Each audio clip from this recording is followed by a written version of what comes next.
Hello, everybody, and welcome to Happy Hour with Maestro Tim. I am Maestro Tim, Music Director of Orchestra Iowa, and today I have one of my favorite people as my guest. Jonathan Biss is with me. He was here, 3 years ago, I think, playing Beethoven's First Piano Concerto. Always been a huge fan of his artistry, and I'm so glad he said yes. Jonathan, welcome, and thank you for being here today. Thank you for having me. Hey, so, God, where to start? So, let's start 3 years ago when you were here. You were playing Beethoven First Piano Concerto, but this was also part of a project that you were championing in partnership with the St. Paul Chamber Orchestra. Tell us a little bit about the partnerships of Beethoven piano concertos with newly commissioned piano concertos to complement them. Yes, so the project is called Beethoven 5, Beethoven/5, and the origin point of the idea was, I've spent the last 10 years of my life kind of immersed with Beethoven, primarily actually with the sonatas, not the concertos, but the concertos as well. And I sort of feel like I've come to feel that he's one of those artists who is unignorable, that it's not even, speaking personally, that I love him more than Mozart or Schubert or Schumann, but there is this kind of like this pull towards him, which is a result of his immense personality and the stubbornness in his music. And was that always the case with you? I mean, did you find Beethoven or did Beethoven find you? Because this kind of has turned into... I can remember being, 9 and hearing Serkin play the Appassionata for the first time and be like, what is this? Right. And listening to it 3 times a day for 8 months. He's had that effect on me for a long time. And so I kind of thought, whatever style of music you write, whatever country you come from, whoever you studied with, whatever your orientation, however you use that word, you'll have something to say about Beethoven, And so I thought, wouldn't it be interesting to try to find 5 composers who are really different from one another and ask them each to write a concerto that in some way, totally their own choosing, responds to one of the 5 Beethoven concertos. And so that was the idea. And happily, the pieces have all been written. I've played all of them, and it really kind of panned out in a sense in the way that I expected. The pieces are nothing like one another, which was really what I'd hoped for. And in Iowa, the one I played, the Sally Beamish concerto, I've played it a lot. I think it's really an incredibly powerful piece. Oh, I love it. And she's Scottish, right?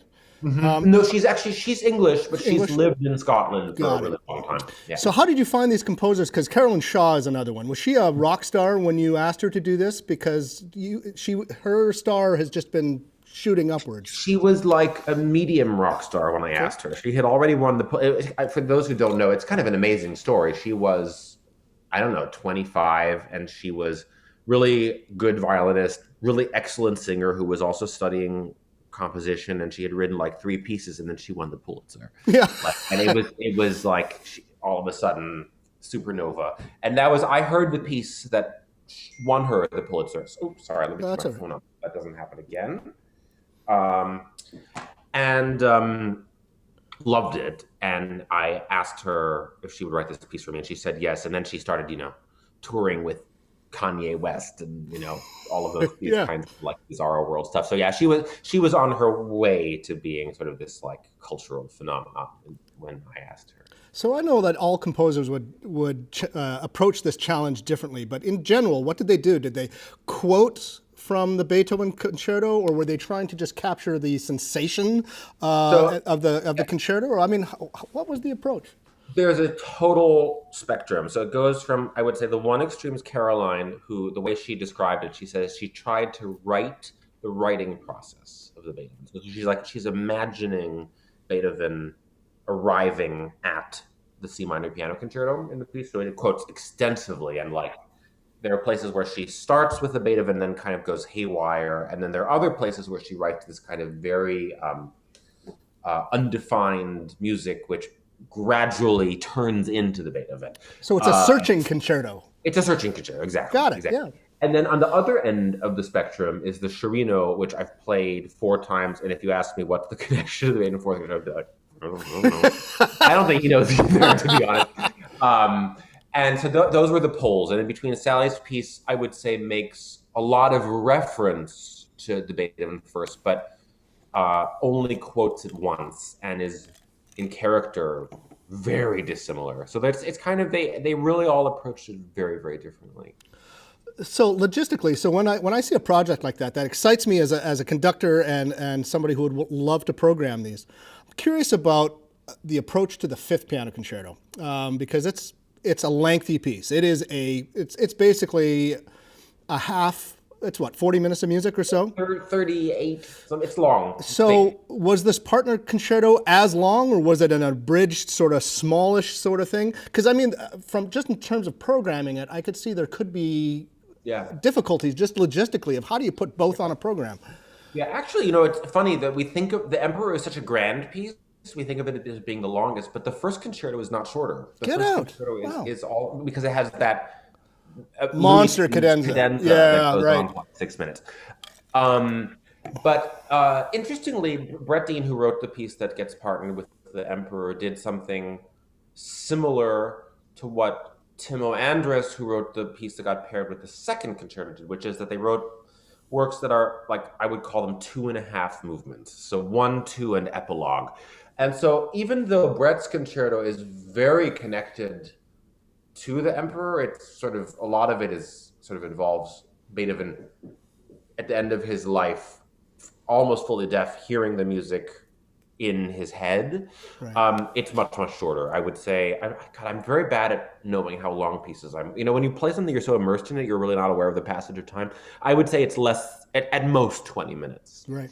Cool. What you kind of manage a program with. You have something on your hands when it's performed more than once. I'm talking about new music here. So now that you've launched these 5 new concertos in partnership, which ones do you think are going to stick around? And do they have to be performed with the Beethoven as a pairing, do you think? Well, I would say this. I think that one of the tests of whether they will stay around is whether they can survive without the Beethoven.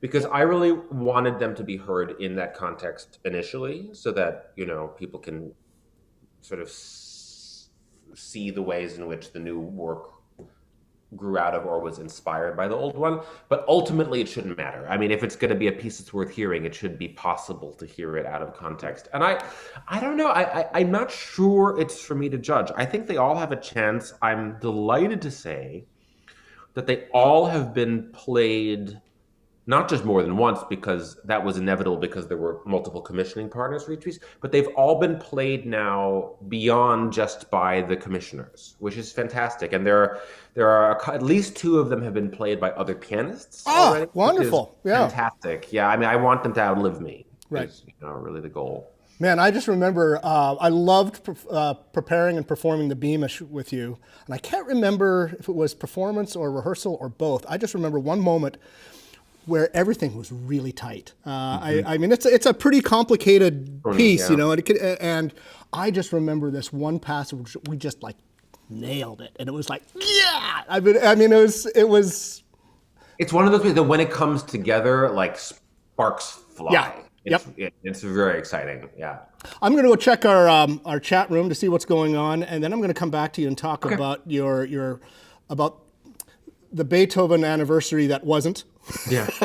And how this fit in or didn't fit in with this particular year. So what's going on? Everybody sound off. I want to hear what you're drinking. Jonathan, I think, Jonathan, you're drinking tea, right? I apologize. I'm doing dry March. Well, I got to tell you, when you initially told me water, and so I've got sparkling water here, and now you're letting me down. You're drinking tea, which is far more flavorful, but I at least have tea is glorified water. But I do have a twist of lime here. Okay, what's going on? Denny Redmond says, hey. Kathy Varney says, welcome to you. Denny Redmond is drinking Jameson's. That is awesome. I approve. That is all I have going on right now. I'm glad everybody is having a good time.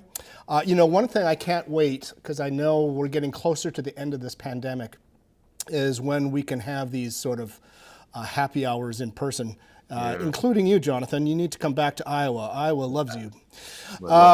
So was this concerto project that you were doing, Was it geared towards this Beethoven anniversary, or was it kind of serendipity? You were going to do it anyway, and it just so happened that it was It Beethoven, was a it was big anniversary. mostly serendipity because I started talking to the St. Paul Chamber Orchestra about it probably in 2011 or 12. And, classical music, right now things are planned like a week in advance, but normally things are planned like 4 years in advance. Right, yeah. So like it turned out that by the time we got started, it was 2015, and we planned to do one a year, which so it just lined up that way.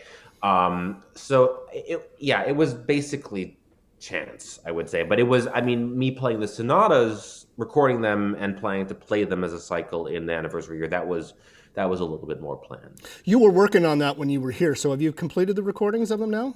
Yes, I've completed the recordings. Yeah, I planned it all so that the last one would come out just as I was starting to perform all of them, and then, yeah, that didn't work out so well. So if you're going to do something crazy like does that include like the Diabelli variations and the Eroica No, I variations? didn't. Just the sonatas. I only Only, yeah. the third Oh, really? Oh, you hack. So when you were putting these together, did you get the Hammer Clavier out of the way first, or did you work up to the Hammer Clavier? I had not learned the Hammer Clavier when I started. Okay, sorry. No. Pause here because some of our listening audience or viewing audience doesn't know why Hammer Clavier is such a big deal. So the Hammer Clavier is the 29th of the 32 Beethoven sonatas. It's very much a late piece, and its length is sort of the least of the matter, but I'll start by saying that it's, depending on tempo, takes, around 43 minutes to play, which is a good 15 minutes longer than any of the other ones. But again, that's the least of it. It is one of the thorniest, the most difficult, and most sort of impenetrable pieces ever written. And if you think about all the ways in which music can be difficult, like in terms of trying to wrap your head around it, trying to understand it, trying to make sense of it, trying to make your hands do it, like in all of those ways, it's at the limit of the possible. And I spent 4 years just learning it before I even tried to play it. So that's physically, but what about musically? Because when you get to the later sonatas, I mean, you have these juxtapositions of oil and water sometimes. I mean, you have these disparate musical ideas that need to coexist with each other, which musically makes it difficult. Does Hammer Clavier present that same sort of musical challenge? Oh yeah, it's incredibly difficult. First of all, the slow movement which I came to think is one of the great things ever written, but it's I think it's, with the possible exception of the slow movement of the Ninth Symphony, I think it's the longest single movement he ever wrote. It's massive and very difficult to organize, I would say. First of all, it is a very tragic movement, but it's kind of, it presents as austere, if that makes any sense. And you have to really kind of put yourself into it and really take it apart and put it back together before its emotional content reveals itself to you. And then it ends with this fugue, which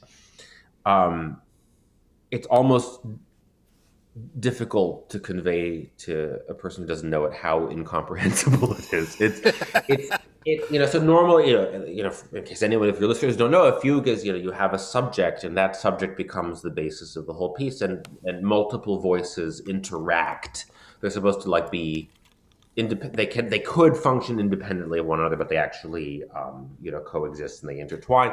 And normally you have a subject that is simple enough that you could sing it, right? And that therefore you can hear the three voices moving at the same time, and be able to perceive all of them. But the subject of the Hammer Clavier sounds like a rabid dog chasing its tail. And you have three of these going at the same time. Wait a second. Did you just say rabid dog chasing its tail? I did. Oh, God bless you. I stand by it. And it is unbelievable. It is impossibly complicated, but also when you finally do sort of figure it out, it's incredibly gratifying. But the other thing about the Hammer Clavier is it is one of the great pieces, but it is not beautiful. It is really not beautiful. And so it is until you really get to know it. It's very unapproachable, and it's an unfriendly piece, I would say. So it's a huge undertaking, but once you finally find your way into it, unbelievably gratifying to play. So 5 concertos, 32 sonatas, and then all of a sudden a memoir called Unquiet, My Life with Beethoven. I'm getting to think that you might be a little obsessed with Beethoven. Well, how dare you? Was that a last minute sort of thing, a pandemic project, or was this part of your plan for the whole Beethoven No, anniversary? no. It was very much last minute. So so my pandemics, everybody's pandemic story is complicated, I guess, but my pandemic story is for sure complicated because I had been dealing for a really long time with anxiety, sort of untreated and unaddressed, I would say. And, like most things that are unaddressed and untreated, it got worse and worse and worse and worse. And I was sort of at my breaking point when the pandemic happened. And so, in a strange way, this total stoppage of all of my professional activities was a blessing because I never would have had the courage to say, I'm just going to shut it all down until I feel kind of more centered. But it gave me the chance to do so. And really early on in the pandemic, I was trying to think to myself, what can I do in this time when there's no concerts that will be meaningful to me? And I thought maybe I'll try to find the courage to write about this anxiety.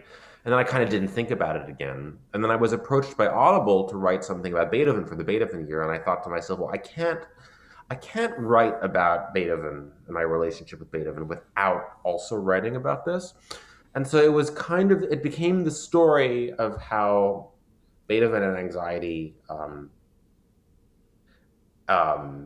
met Right. in my life. So And it was a very cathartic thing to do. are you talking about anxiety in general, or are you talking specifically about performance anxiety, or both?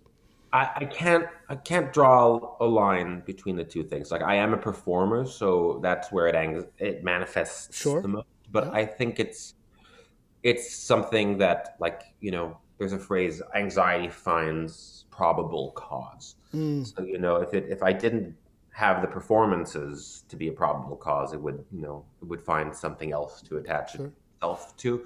But certainly, going on when you're an anxious person by nature, going on stage and exposing really every part of yourself is playing with fire. How much of that is self-forgiveness?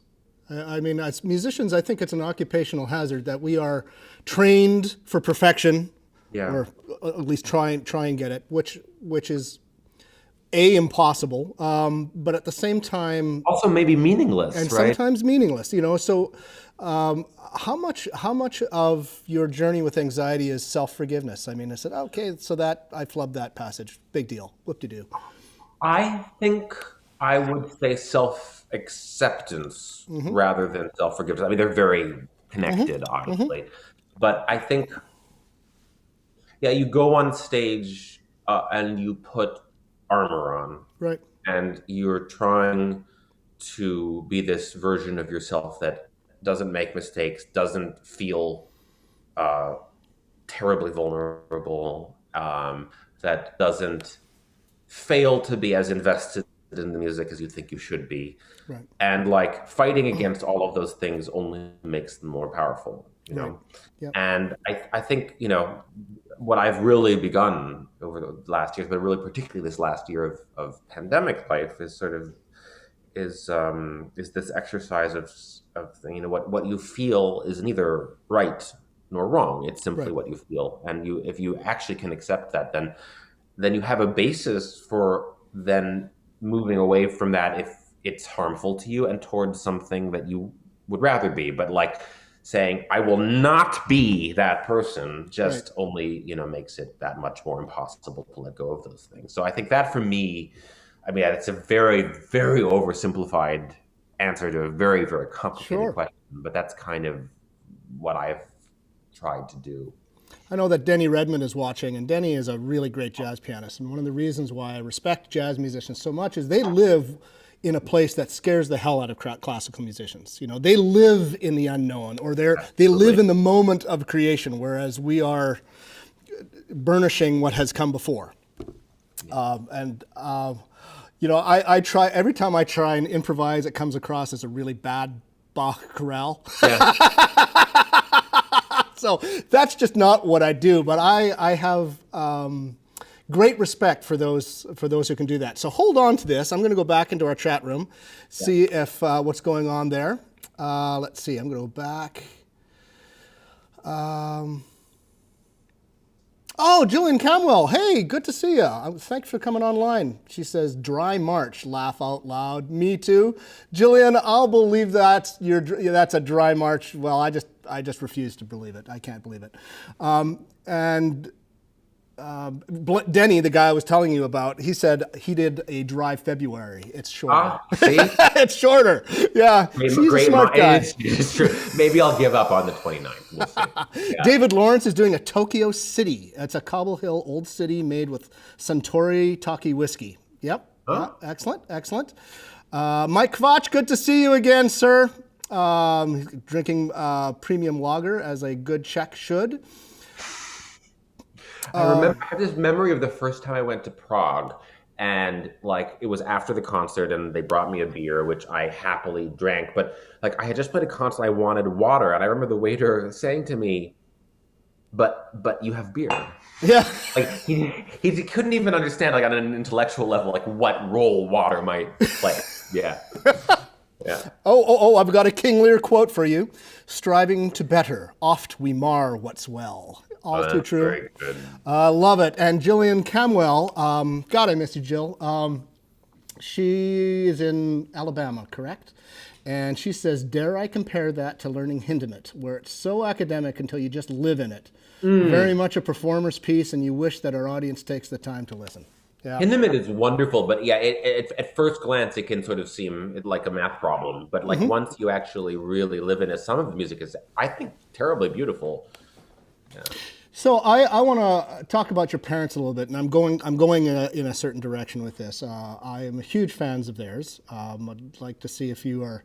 I'm assuming they're still teaching and still performing. Yeah. Well, actually, I'll go to the reason, and then we'll fill in the backstory about your parents. There is somebody in this area who, and she was my guest a couple of weeks back, and I hope she's watching now. A young woman very much mirrors your sort of life story. She is the daughter of musicians. She's highly trained, highly gifted, likely going to be a professional musician at the very least, possibly even a soloist. Mm-hmm. If you were to be able to go back into time and talk to your 16-year-old self, what would you say in terms of advice, and what would you say in terms of advice, what to expect and what to beware of? Oh my God. Going into such a career? Well, it's an interesting question to ask me, because I actually think that for me, one of the hardest things was that I knew more than I wanted to when I was 16. I mean, I don't mean about music, I mean about the profession. That right. I actually, if I could have, in most ways, growing up with wonderful musicians was an enormous blessing and a huge help. But I think I was maybe aware of all the difficulties and the pitfalls in a way that was a little bit dangerous for me.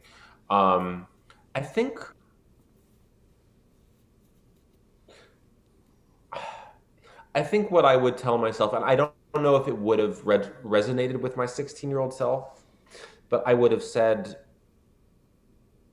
do not try to be what anyone else thinks you should be, which is different from not being open to taking advice and to learning from everyone. But I think your ultimate best guide for what kind of a musician you want to be and what kind of music you want to make and what matters to you is yourself, even at a young age. I think that's one thing I would tell myself. And the other thing, which I'm sure wouldn't have resonated because every young person is in a hurry, is don't be in a hurry.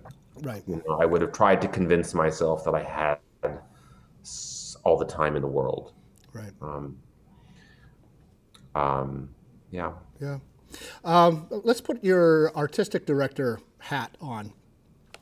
This has been a great year for me personally, and actually this series. Ed, how many? Which number is this? 41. This is number 41. You are number 40, 41st episode.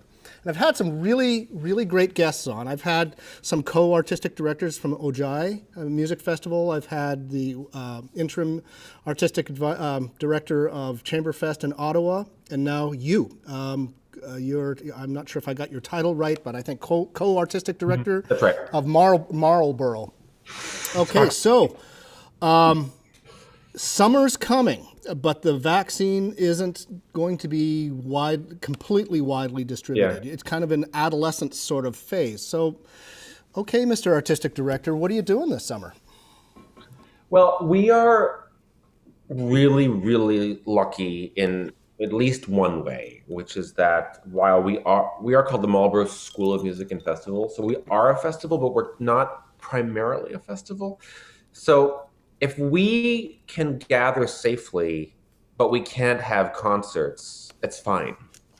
Like we always talk at Marlborough about how like the point of Marlborough is to go and be immersed in music and have really limitless rehearsal time. And actually, I think something like 25% of the pieces that get worked on in any given summer end up being performed. So the performances are considered to be kind of an outgrowth and not at the center of what we do. Oh, great. In a funny way, if we have Marlborough without the concerts, it'll be a kind of like perfecting of what Marlborough is supposed to always have been about. And I mean, if you go back to the earliest years in the 50s, when Sirkin founded it, and it was just him and his friends, there weren't really any public concerts. I mean, they had concerts in the dining hall, but they didn't build the concert hall until the mid 60s, 15 years into Marlborough's history. So that's one thing which is really lucky. And then another thing which is lucky is that Vermont, where Marlborough takes place, has dealt with the pandemic really a lot better than a lot of other places, and so they've been very, very clear with us about like what all the rules are. So we've been able to do a lot of advanced planning, and of course, nobody knows what next Tuesday is going to bring right now, but we have made a lot of arrangements for what we'll do this summer, assuming things are how they are now. And I mean, we have reason to be optimistic that things actually will be better this summer than they are now. So I am cautiously optimistic that we will be able to meet. We have these weekly meetings where we talk about, can we have 2 singers in a room? Can we have 3 wind players in a room? How many times do people have to be tested in a week? And we're doing all of the things like buying tents so that people don't have to eat indoors if they don't want to and things like that. But I'm cautiously optimistic in the fact that probably a good percentage of our people will be vaccinated, particularly our older participants will be vaccinated by that point, certainly makes it easier. But as an artistic director, just like everyone else, I'm just having to live with much, much more uncertainty than I ever did before, or that I would like to. There's such a patchwork in this country and globally about the approach to this pandemic. Your parents, for example, they're still teaching in Boston. Tell us a little bit about that, because they actually stayed open. Yeah, well, so they closed last March, like everyone else did, and they did not reopen that academic year, but they reopened in the fall, and they've done an incredible job. Everyone is tested quite bi-weekly. Does bi-weekly mean twice a week or once every 2 weeks? They're tested twice a week. Got it. And they're not, I mean, I know because I actually did a little residency there in the fall. I know how stringent it is. They're not allowed in the building, like unless the app shows that their test result cleared and that they updated their symptoms in the last hour. And they've between faculty and staff and students, they've had 9 positive tests from September until now. So they've handled it really well. And again, like from my point of view, like being one of the directors of Marlborough, it's really good to have the example of some of these institutions that did manage to stay open, to sort of, which gives us some guidance on what works and what doesn't work. Of course, Marlborough is all chamber music. So it's really, really tough because, I mean, we talk about this a lot in our meetings that, like, we're desperate to make music together, but, like, if if we have to be so far away from one another and so Right. like so masked up that it feels like science fiction, then is it worth it, you know? Right. And so we have these conversations like constantly. Right. Let me go back to the chat room, see what's going on, see if everybody's still behaving. Oh, Guy Wendler, having a Guinness, celebrating second vaccine shot today. Oh, Bravo. Let's see. Oh my God, Susan Anderson too. Got her second shot today as well. Wonderful. And let's see if I'm missing anything else here. I'm just delighted that people, you know, I know I'm probably about a month out, or see, I'm 53. But I'm going to be waiting my turn. But it's great to hear that so many more people, and I would encourage people to continue to brag about it, because I think the more people know that it's out there. You know, this whole vaccine hesitancy thing, I just do not understand. So thank you for doing your part, everybody, and I am very proud of you for getting your vaccines. Okay, so what about the future? I had my own pandemic projects that I'm still haven't finished. My pandemic project, and I think I even announced it on my very first episode, was preparing parts to the St. Matthew Passion. Still working on it, but I'm almost done.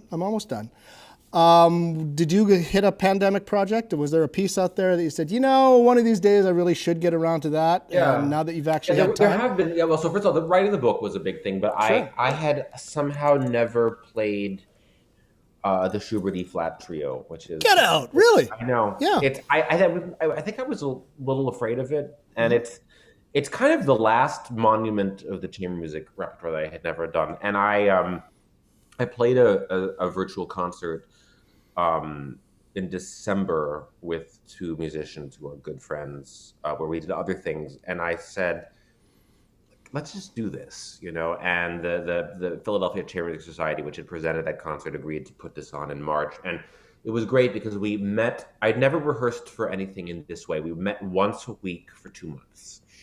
And so we would go and have a rehearsal and like have this, you know, these 3-4 hours of discovery. And then I would be able to go home and kind of absorb all of it for 6 days. And it was fantastic, honestly. And it was, I have to say, to the point that the day after it was over, I felt kind of like a loss, you know? So that was really amazing. And then there are pieces like the Schubert C minor sonata, which I've learned, which I've been wanting to do. I had sort of missed a lot of pieces because of the Beethoven kind of fixation. So there are a lot of things kind of before and after him that I've been coming to and coming back to. Yeah, but you've always been like sort of, to summarize, I would say you're Mr. Meat and Potatoes. I mean, you're a Beethoven, Schubert, probably Schumann guy. Yeah. You know, what sort of, but you also have this sort of new music bent as well. So have you been doing any more commissioning or anything like that? I haven't. The last of the 5 concertos was only premiered it was in February of last year. It was one of the last things I did before the world shut down. And I'm now engaged in a whole recording project of those 5 pieces. So I think until that's done, I probably won't take on another commission, just because I love new music and I feel a real responsibility towards it, but I'm not a new music person in the sense that I'm not one of those people with a new music brain that I learn that stuff. I was talking, even for breakfast. There are those people who it just goes in so fast, and I have to like stare at the music like I'm looking at hieroglyphs for weeks before like my brain will absorb anything. I was talking to another pianist, and they put it in an interesting perspective that I never really ever thought of before, and that is, you know, when you're learning a new piece, whether it's Beethoven or new music or whatever, I mean, there is an investment going on. Investment of time, but as a professional now, it's also an investment. Your time is money. And when you get back to a full concert schedule, I mean, time is precious to learn something new, certainly quickly. I mean, do you still kind of maintain a rigor of schedule to when you get back into the saddle again? Have you been sort of practicing that scheduling of what your life will be in 5-6 months? Again? I mean, I'm determined to never be as busy as I was before. Good for you. I really feel very strongly about that. I knew that it was bad for me, but like, you know how sometimes you don't know fully how bad something is for you until you stop it. And like, I've had these moments in the last year of like, oh, this is what it feels like to be relaxed. Excellent. Like, oh, Yeah. this is what it feels like to be working on something and not constantly have the thought, oh, I should be doing something else right now, you Right. know? And I think for no matter what you do for a profession, this is true. I think particularly for an artist, like if you don't leave yourself any space to absorb your work, to let your thoughts sit, I mean, you cannot possibly do your best work. So you've actually sort of answered my next question, was pandemic, tragedy or opportunity? I mean, it's absolutely both. Yeah. But for me, it was more an opportunity. I feel a little bit guilty saying it because I'm aware all around me of Sure. what a catastrophe. It's even for people who haven't lost loved ones, you know, and I think about how many people that is. But just the hardship of financial and emotional, psychological. I mean, I think of my friends with kids and jobs, and I mean, they should be bronzed, and I mean, Right. we're talking about like half the population. So I don't like to say, oh, this was an opportunity, because that sort of, I feel like that glosses over the unbelievable amount of pain. Understood. Yeah. But it for me, it definitely opened some windows, and again, it allowed me to do what I should have done anyway, but never would have if it had been left up to me. I'm going to go back to the chat room, but when I come back, I'm going to ask you about dear old mom and dad, see how they're doing. Okay. Blaine Cunningham, he's our principal tubist and our librarian. He got his first shot on Saturday. Well done, Blaine. Jeanette Welch got her second vaccine today. Well done. Randy Reynolds, 2 shots and 2 weeks. Yeah, you know, Randy, you are the most interesting man in the world. You know, what haven't you done? You've lived, what, in Taiwan or on mainland China or something like that? I kind of wonder if you're kind of like secretly James Bond or something like that. You've had the most interesting life that I know of, so. I'm sorry, Let's see. Will you excuse me for 1 second? My doorbell rang, which literally never happened. I will be back in 45 seconds. Yeah, we'll be back in 45 seconds, and meanwhile, I will try and entertain the troops here. Anybody got something fun to say? Add to the chat, because I got nothing, you know. So it's either you bring something to the conversation, or we'll have about 40 seconds of silence, starting now. It's okay, Jonathan. No hurry.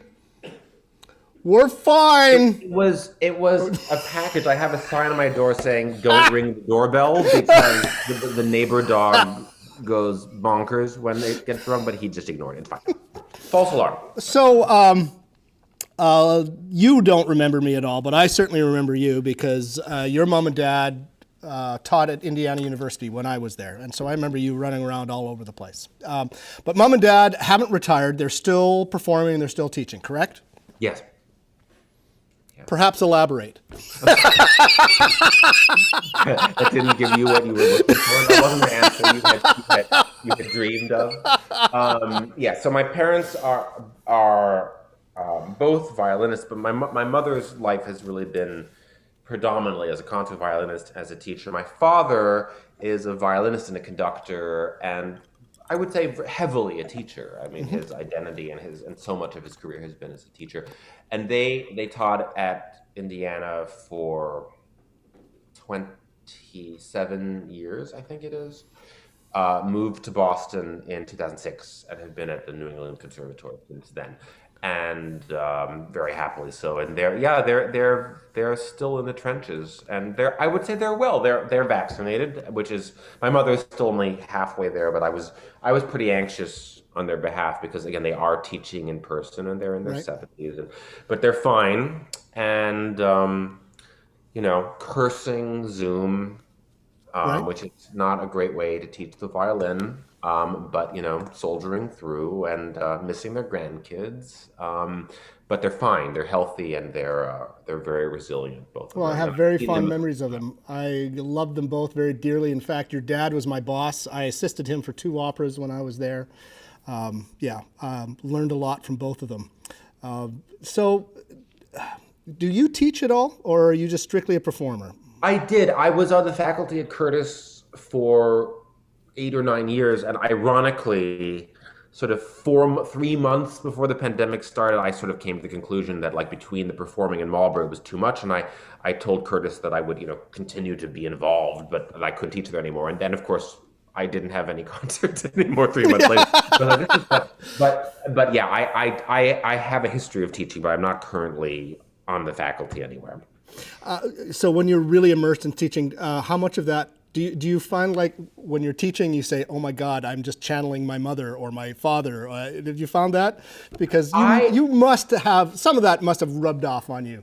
I mean, I think that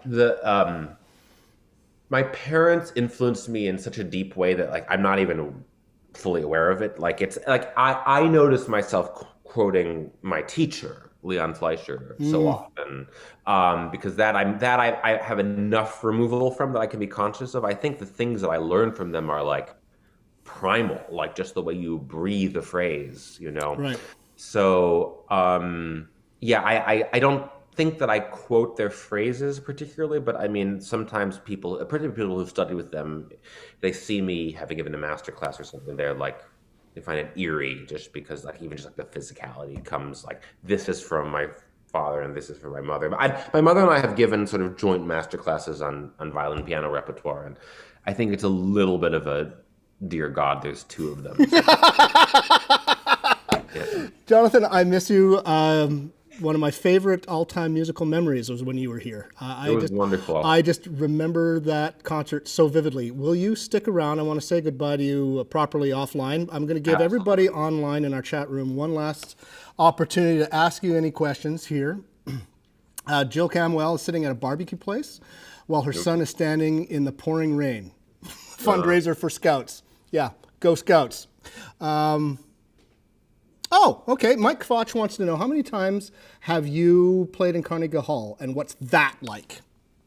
I've played there a lot. I've played 3 solo recitals in the big hall, solo recitals, and I've played probably about 10, give or take, times with orchestra, and it's amazing. I mean, it's as amazing as it can be because there's something, I don't know, it's enormous, but I don't know, it doesn't feel overwhelming from stage. It feels very inviting, and it's the kind of thing where like playing in Carnegie Hall is such a big deal that the anticipation of it is like, but then somehow it's strangely a very comfortable place to play. And it's a very good hall acoustically, but more than that, there is magic in it. There is just I don't know if it's the history or what, but like there is just something in that building that is. Well, you just answered the question I was going to ask you, because is it the history knowing that Tchaikovsky opened that building? But what does it sound like? Being in the Midwest, I hardly get to New York. I haven't been in Carnegie Hall very often. It sounds great, but what does it sound like on stage? It sounds amazing on stage. I mean, I think that the best seats in Carnegie Hall are the 4th balcony and on stage. I really do. I've like when you play with the orchestra, you hear everybody with clarity and with warmth. When you play a solo recital, you feel like that's my sound but better. It's one of those. It really is, and it's. I don't know. I can't even answer your question because I can't like unravel whether it's literally the acoustics or it's just the magic of knowing that from Tchaikovsky to Schnabel to distribute everyone who'd mattered since Tchaikovsky. So you've heard it here first, folks. When you go to hear Jonathan play at Carnegie Hall, rush the stage. It's the best sound in the whole place. You've got his permission. Oh my God! I'm looking into my future, and I'm going to get sued. Oh well. Yeah, well, with that, I'm gonna sign off. Ed, shall we just trundle over to this camera over here? I want to thank Jonathan for being my guest today. As always, I've always enjoy talking with you. I want people to stay with us next week, where I'm going to be joined by Brian Glick and Cameron Sullenberger, both co-artistic directors of Revival Theater. The week after that, Tim Charles, CEO of Mercy Hospital, is going to be my guest, and we're going to talk about the complications of overseeing a vaccine distribution and managing a pandemic. And then on April 6th, join us here, where I'll be joined by pianist Emmanuel Axe, who's going to be here, and we'll see what kind of drink he wants to drink during this hour. So, so thank you, Jonathan, to you. Thank you to our audience, and we'll see you next time. Take us out, Ed.